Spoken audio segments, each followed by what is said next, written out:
What's going on, guys, and welcome back to part 5, where today we're going to be installing our treads for our staircase, and we're going to begin with the landing tread, which is the final step at the top of our staircase. So let's go over to where we have our landing tread and our regular modern tread. Now the modern tread is usually 27 centimeters in width there, and our landing tread is only 10 centimeters. And what we've also done is rebaited the width of our landing tread there. Now our modern tread comes to us 22mm thick, and we've rebaited that landing tread down to 12mm thick. Now 12mm is usually a common thickness for our carpets and our laminate flooring.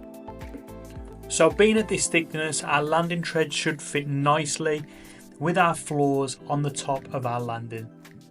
But as you can see here, we still get that nice visual effect, so our landing treads look symmetrical with our regular treads.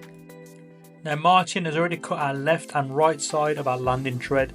Let's just see if this fits in nicely. There we go.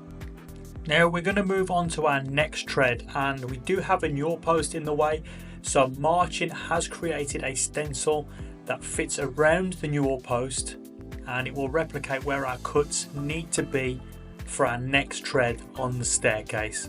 Now that seems to be a great fit. Now later on in the videos we will be showing you how you can make these stencils for these treads yourselves, which is a nice easy way for measuring your treads. Now I want to show you that something that Martin has done here. He's created a 2cm overhang on his stencil to replicate where the front of the tread will be.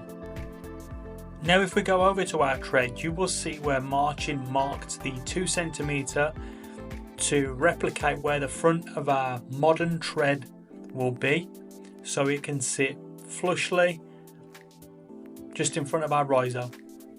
So Martin has set his template to be measured an extra 2 centimeters in front of our tread, so we can replicate that overhang. And let's just show you where that lines up, that 2 centimeter, where that lines up and replicates where that riser will be. Now if we look at the other side of our template, Martin has already cut out a piece that will wrap around our Newel post. Now that's actually been cut, so let's just move our stencil out the way and let's see if this tread fits up nicely. And it looks like it does. Beautiful. And you can see how effective our template method can be. Just fits around that Newel post. And I personally think this is the quickest way to get the measurements for your treads.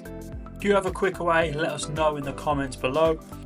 Now this is only a dry fit. We will be sticking our treads down at a later date, but for now this is just a dry fit. We just want to see how it looks and see if everything just slots into place and everything is cut accordingly. If you like that video, don't forget to like and subscribe, and you can join us in the next part where we'll be looking at kite treads and we'll be looking at those awkward windy angles on the staircase.